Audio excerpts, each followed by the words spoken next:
आज 14 नवेम्बर 2024 और आज बृहस्पतिवार और এখন বাজে বেলা 1:23 আর আপনাদের সকলকে আমি আমার আরও একটি নতুন ব্লগে স্বাগত জানাই। আজ আবারও একটি প্রয়োজনে সিঙ্গুরে এসেছি আর এখন ভিডিওর মাধ্যমে আপনাদের সকলের সামনে সিঙ্গুরের বন বিশালক্ষী মন্দির তুলে ধরছি। ভূত চতুর্দশী আগের দিন অর্থাৎ ধনত্রয়োদশীর দিন একটি বিশেষ প্রয়োজনে আমি সিঙ্গুরে এসেছিলাম আর সেদিন আমি এই মন্দির ব্লগের মাধ্যমে আপনাদের সকলের সামনে তুলে ধরেছিলাম। তবে সেদিন মন্দিরের দরজা বন্ধ থাকায় মন্দিরের ভেতরটা তুলে ধরতে পারিনি। আজ আবারও একটি প্রয়োজনে সিঙ্গুরে এসেছি আর এখানে এসে দেখি মন্দিরের যিনি পূজারী তিনি পুজো করার উদ্দেশ্যে মন্দিরের দরজা খুলেছেন। তাই ভাবলাম আপনাদের সকলের সামনে এই মন্দিরটা আজ ভালো করে তুলে ধরি। মন্দিরটা বহু পুরনো মন্দির এবং মন্দিরটি ভগ্নপ্রায়। এটি একটি চারচালা মন্দির আর মন্দিরের গায়ে খুব সুন্দর টেরাকোটার কাজ করা রয়েছে। মন্দিরটার যদি সংশোধন করা হয় তাহলে কিন্তু দেখতে খুবই সুন্দর লাগবে। আমার আগের দিনের সিঙ্গুরের ব্লগটা যদি আপনারা না দেখে থাকেন তাহলে আপনারা চাইলে সেই ব্লগটা দেখতে পারেন। সেই ব্লগে কিন্তু আমি সিঙ্গুরের ডাকাতকালী মন্দিরও তুলে ধরেছি। সেই ব্লগে আমি আরও বেশ কিছু মন্দির তুলে ধরেছি, তবে সেদিন এই বন বিশালক্ষী মন্দিরের ভেতরটা তুলে ধরতে পারিনি কারণ মন্দিরের দরজা বন্ধ ছিল। এই মুহূর্তে উনি মন্দিরে পুজো করতে এসেছেন আর সেই কারণেই মন্দিরের দরজা খুলেছে। সেই কারণে ভাবলাম মন্দিরের ভেতরটা আপনাদের সকলের সামনে ভিডিওর মাধ্যমে তুলে ধরি। তৈরি করেছিল বহু পুরনো তো। হ্যাঁ, 400 বছর মানে তো বহু পুরনো। মানে আপনি জানেন কি না? না না, আমরা জানি যে কি বলে মূর্তি ছিল, সব ছিল। এই কি কাদের ছিল?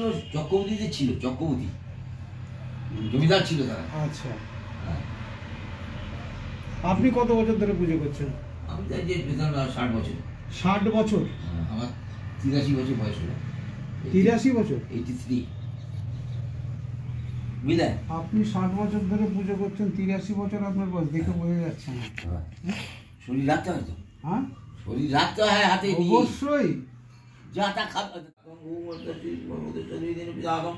ओम भरतश्री नंबर के दोस्तों की विधि ने पितादम ओम भरतश्री नंबर के दोस्तों की विधि ने पितादम ओम भरतश्री नंबर के दोस्तों की विधि ने पितादम कर्णनाशी देव सर्वामीति गंधस्त्र कृष्ण ब्रह्मा नमः ओम विष्णु ओम वामा देव सर्वामीति गंधस्त्र कृष्ण ब्रह्मा नमः ओम नाभि देव सर्वामीति गंधस्त्र कृष्ण ब्रह्मा नमः ओम विष्णु ओम ब्रह्मादि देव सर्वामीति गंधस्त्र कृष्ण ब्रह्मा नमः ओम यदिष्ट ओम जवागुणकर्षणित गंध पुष्पे ओम गंगलोकं देव सर्वां घटस्था ब्रह्माय नमः ओम जवाग ओम इत गंध पुष्पे ओम विशालक्षी ब्रह्माय नमः देव सर्वामिति गंधस्तं पुष्पं ब्रह्माय नमः ओम इत गंध पुष्पे गंगलोकं देव सर्वां काली देवी ब्रह्माय नमः ओम गंगलोकं देव सर्वां महादेव ब्रह्माय नमः देव सर्वामिति गंधस्तं पुष्पं ब्रह्माय नमः जवागुणकर्षणित गंध पुष्पे ओम विद्याय प्रसज्जाय नमः ओम जवागुणकर्षणित गंध पुष्पे ओम विद्याय प्रसज्जाय नमः ओम काली देवी ब्रह्माय नमः देव सर्वामिति गंधस्तं पुष्पं ब्रह्माय नमः ओम गंगलोकं देव सर्वामिति गंधस्तं पुष्पं ब्रह्मा सदा पुष्पन्ति सुराया दिवी वाचा ओम विशालक्षी ब्रह्मविष्टरि देव सर्वामिति ओम ओम वर्तमर्शन ओम वर्तमर्शन महादेव ओम ओम काली देवी ओम दक्षिण देव सर्वामिति ओम देव सर्वामिति गंधस्तं पुष्पं ब्रह्माय नमः ओम विष्णु नमः ओम धाय देवी विशालाक्षी रक्तं भुजवदनं प्रधान द्विभुजां किनुन्नतु पयोधनां प्रसन्न संस्कृतिनं सदा सर्वसमुच्यं मुन्नमलबलिरमां श्रीपुरी महादेवी जटामुकुटमण्डितं शक्तिपयोपरां देवी तदकाविष्टदैकं सर्वशुभप्रदायिनीं महापतयुक्तं शुभा ओम जवागुणकर्षणितगन्धपुष्पे ओम विद्याय प्रसज्जाय नमः ओम कालदेवी ब्रह्माय नमः देव सर्वामिति गन्धस्तं पुष्पं ब्रह्मा इत गन्धपुष्पे ओम गंगलोकं विशालक्षी विष्णुं विद्याभ्यो नमः देव सर्वामिति गन्धस्तं विद्याभ्यो नमः ओम निर्मम देवसर्वं स्वचंदनं विशालक्षी ब्रह्माय नमः ओम धायदेवीं रक्तं भुजवदनं प्रदां द्विभुजां किनुन्नतु पयोधरां प्रसन्न संस्कृतिलोचनं सदा सरस्वस्य मुन्नमालबलिरमां शिवपुरी महादेवी जटामुकुटमण्डितां शत्रुक्षयोरां देवी सदगाभीष्टदैकां सर्वसौभाग्यदायिनी महापतयुकं शुभा सचन्दन ओम विशालक्ष्मी ब्रह्मेश्वराय नमः। ओम विशालक्ष्मी निश्चन्दन निरुद्धभो नमः निरुद्धभो नमः ओम विशालक्ष्मी ब्रह्मेश्वराय नमः। ओम विद्याय प्रसज्जाय नमः। ओम गंगाधर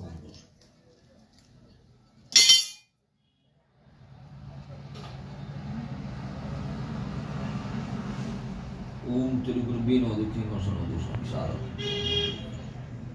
ओम गंगादेवी दोषम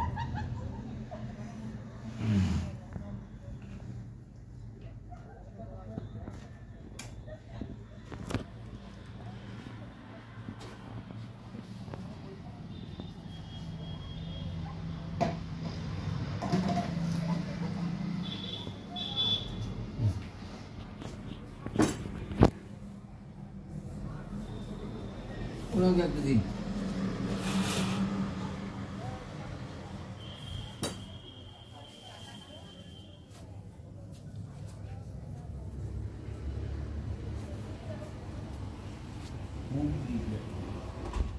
দুপুর 1:39 বাজে আর এতক্ষণ আপনাদের সকলের সামনে বন বিশালক্ষী মন্দিরের পুজো তুলে ধরলাম।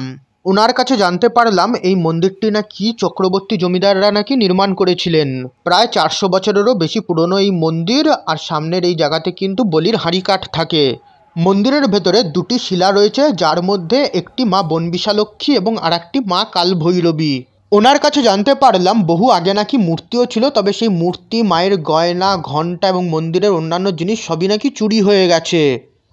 মন্দিরের পেছনে এরকম সিঁড়ি রয়েছে, আর আগে বোধহয় এটা পুরোটাই পুকুর ছিল। ওনার কাছে জানতে পারি মন্দিরের বার্ষিকী পুজো বা মন্দিরে বড় করে পুজো দীপান্বিতা অমাবস্যাতে অর্থাৎ কালী পুজোর সময় হয়। সেই কারণেই বোধহয় ধনত্রয়োদশীর দিন যখন এসেছিলাম তখন মন্দিরের সামনে প্যান্ডেল করা ছিল। ওনার কাছে জানতে পারি উনি গত 60 বছর ধরে এই মন্দিরে পুজো করছেন এবং ওনার বর্তমানে বয়স 83। ওনার 18-20 বছর বয়সে ওনারা কয়েকজন বন্ধু মিলে নাকি সাইকেল চালিয়ে নাকি পুরী পর্যন্ত নাকি যাওয়ার নাকি সিদ্ধান্ত নিয়েছিলেন। ওনার বেশিরভাগ বন্ধুরাই নাকি অর্ধেক রাস্তা থেকেই ফিরে গেছিলেন, তবে উনি নাকি পৌঁছেছিলেন। ওনারা 10-12 জন মিলে বেরোলেও পুরী পর্যন্ত 2-3 জনই পৌঁছতে পেরেছিল। মন্দিরটা কিন্তু দেখতে খুবই সুন্দর মন্দির। এই মন্দিরটা যদি পুনঃসংস্করণ করা যেতে পারে এবং মন্দিরে নতুন মূর্তি যদি স্থাপন করা যেতে পারে তাহলে কিন্তু দেখতে বেশ সুন্দর লাগবে। আর এই কিন্তু মন্দিরের হাঁড়িকাঠের জায়গা। দুপুর 1:41 বাজে আর সিঙ্গুর পুরুষোত্তমপুরের বন বিশালক্ষী মন্দিরের একটা ছবি তুলে নিলাম। এই বন বিশালক্ষী মন্দিরের উল্টো দিকে একটি শিব মন্দিরও রয়েছে, তবে আজকের ব্লগে আর সেটা তুলে ধরছি না, কারণ আগের দিনের ব্লগে সেটা তুলে ধরেছিলাম।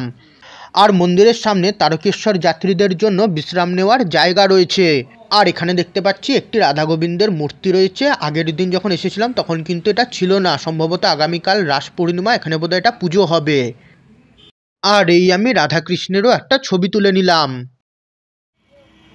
এখন বাজে বিকেল 4:52 আর আমার কাজ মিটে গেছে আর বাড়ির উদ্দেশ্যে ফিরছিলাম, আর তখনই পথে এই মন্দিরটি দেখতে পেলাম। মন্দিরটা দেখতে খুব সুন্দর লাগলো, তাই ভাবলাম ভিডিওর মাধ্যমে আপনাদের সকলের সামনে তুলে ধরি। গুগল ম্যাপ অনুযায়ী জায়গাটার নাম নান্দা, অনেকে নাদাও বলে। আর এখন ভিডিওর মাধ্যমে এই কালী মন্দির আপনাদের সকলের সামনে তুলে ধরছি।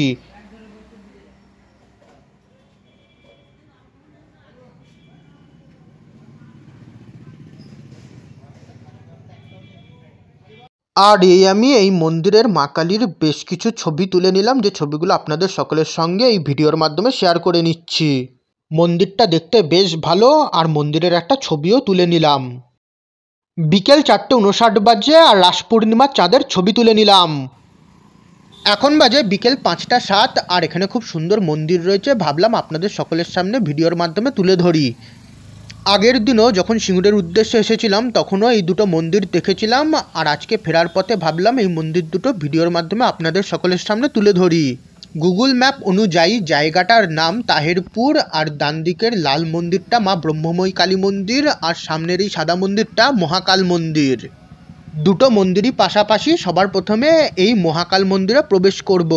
মন্দিরের দুই পাশে নন্দী রয়েছে, আর মন্দিরের ওপরে শিব পার্বতী এবং গণেশ রয়েছে। মন্দিরের দুই পাশে নন্দী মহারাজের দুটি মূর্তি রয়েছে। আর আপনাদের যদি আমার আজকের এই ব্লগটা একটুও ভালো লাগে তাহলে কিন্তু প্লিজ ভিডিওটাকে একটা লাইক আর শেয়ার অবশ্যই করবেন আমার এই চ্যানেলটাকে সাপোর্ট করার জন্য। আপনাদের একটা লাইক আর শেয়ারের ফলে কিন্তু আমার চ্যানেলটা গ্রো করতে সাহায্য হবে। আর এই মহাকাল মন্দিরের ভেতরের শিবলিঙ্গ, পাশে একটি কালো নন্দীর মূর্তিও রয়েছে। আর এই আমি মহাকাল মন্দিরের শিবলিঙ্গর ছবি তুলে নিলাম, আর তার সঙ্গে মহাকাল মন্দিরেরও একটা ছবি তুলে নিলাম। আর এই মহাকাল মন্দিরের ঠিক পাশেই রয়েছে মা ব্রহ্মময়ী কালী মন্দির। আর এবার এই ব্রহ্মময়ী কালী মন্দিরও আপনাদের সকলের সামনে ভিডিওর মাধ্যমে তুলে ধরবো। দুটো মন্দিরই কিন্তু একই রকম দেখতে, একটি লাল রঙের মন্দির আর একটি সাদা রঙের মন্দির। আর মা ব্রহ্মময়ী কালী মন্দিরের ওপরে দেখতে পাচ্ছি একটি শিব মূর্তি রয়েছে। আর এবার মন্দিরের ভেতরে প্রবেশ করব আর আপনাদের সকলের সামনে মা ব্রহ্মময়ী কালীকে তুলে ধরব।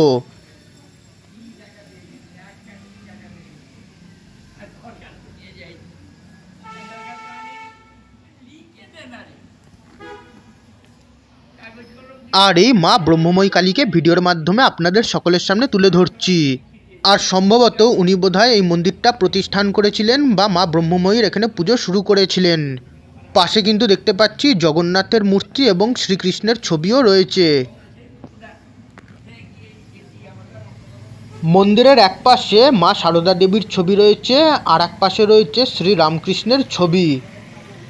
এই পথ দিয়েই যাচ্ছিলাম, মন্দিরটা দেখতে খুব ভালো লাগলো, সেই কারণে ভাবলাম মন্দিরে প্রবেশ করে যাই আর তার সঙ্গে ভিডিওর মাধ্যমে আপনাদের সকলের সঙ্গে মন্দিরটা শেয়ার করি।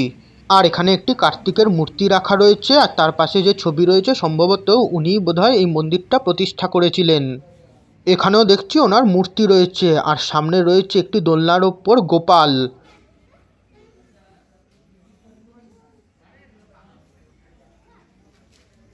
আর এদিকে আমি ঠিক জানি না, তবে সম্ভবত এটা বোধহয় রাসমঞ্চ। এখানে দেখতে পাচ্ছি রাসের প্রস্তুতি চলছে।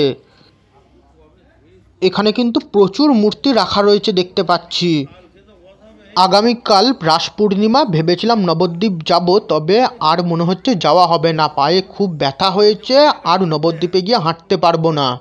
এই কদিন জগদ্ধাত্রী পুজোয় প্রচুর পরিশ্রম হয়েছে আর শোভাযাত্রায় প্রচুর হেঁটেছি, পায়ে ব্যথা হয়েছে, তাই আর যেতে পারবো না। আর এখানে দেখতে পাচ্ছি রাধা গোবিন্দের মূর্তি হয়েছে আর এখানে কিন্তু প্যান্ডেলও করা হয়েছে। বিকেল 5টা 12 বাজে আর রাধা গোবিন্দের একটা ছবি তুলে নিলাম। জানতে পারলাম এগুলো রাসের জন্যই এখানে রাখা রয়েছে। মূর্তির একটু কাজ এখনও বাকি রয়েছে। আসলে মূর্তিগুলো আজকের মধ্যেই সম্পূর্ণ হয়ে যাওয়ার কথা ছিল, তবে মৃৎশিল্পী আজকে আর আসেনি, সেই কারণে প্রতিমাগুলো অসম্পূর্ণ রয়ে গেছে। সম্ভবত আগামীকাল সকালে এসেই এই মূর্তিগুলো শেষ করে দেবে। এখানে ওনারা বলাবলিও করছিলেন যে এখনও পর্যন্ত মূর্তিগুলো শেষ হয়নি, কখন মূর্তিগুলো তৈরি হবে আর কখন কালকে পুজো করবে। এখান থেকেই জিজ্ঞাসা করতে জানতে পারি যে মূর্তিগুলো এখনও পর্যন্ত অসম্পূর্ণ রয়েছে, তবে সম্ভবত আগামীকাল সকাল সকাল এসে এই মূর্তিগুলোকে সম্পূর্ণ করে দেওয়া হবে। কারণ পুজো কালকেই, সকাল সকাল মূর্তিগুলো সম্পূর্ণ না হলে পুজো করতে পারবে না। হিসেব মতো নাকি এতক্ষণে নাকি মূর্তিগুলো নাকি সম্পূর্ণ হয়ে যাওয়ার কথা ছিল। দেখতেই পাচ্ছেন এখানে কিন্তু প্রচুর মূর্তি রয়েছে, যদিও মূর্তিগুলোর কাজ এখনও অসম্পূর্ণ রয়েছে, তবে আগামীকালের মধ্যে মূর্তিগুলো সম্পূর্ণ হয়ে যাবে। বিকেল 5টা 13 বাজে আর গোপালের সঙ্গে মন্দিরের ভেতরের এবং মা ব্রহ্মময়ী কালীর বেশ কিছু ছবি তুলে নিলাম আর সেই সমস্ত ছবি আপনাদের সকলের সঙ্গে এই ভিডিওর মাধ্যমে আমি শেয়ার করে নিচ্ছি। আর এই মা ব্রহ্মময়ী কালী মন্দিরের মা ব্রহ্মময়ীর কিছু ছবি। আর এই আমি মা ব্রহ্মময়ী কালী মন্দিরের একটা ছবি তুলে নিলাম আর এর সঙ্গে আজকের এই ব্লগটা এবার আমি এখানেই শেষ করছি। আপনাদের যদি আমার আজকের এই ভিডিওটা একটুও ভালো লেগে থাকে তাহলে প্লিজ এই ভিডিওটাকে একটা লাইক আর শেয়ার করবেন। এছাড়া আমার আগামীতে আরও নতুন ব্লগ দেখার জন্য চ্যানেলটাকে সাবস্ক্রাইব এবং ফেসবুক পেজ এবং ইনস্টাগ্রাম পেজকে ফলো করে নেবেন। এছাড়া এই ভিডিওর আই বাটন এবং ডেসক্রিপশন বক্সে আমার অন্যান্য ব্লগ এবং প্লেলিস্টের লিঙ্ক দেওয়া আছে, আপনারা কিন্তু চাইলে সেই প্লেলিস্টগুলো দেখতে পারেন। আমার জগদ্ধাত্রী পূজা 2024 নামক প্লেলিস্টে আপনারা আমার এবছরের অর্থাৎ 2024 সালের সমস্ত জগদ্ধাত্রী পূজার ব্লগ এবং ভিডিও পেয়ে যাবেন।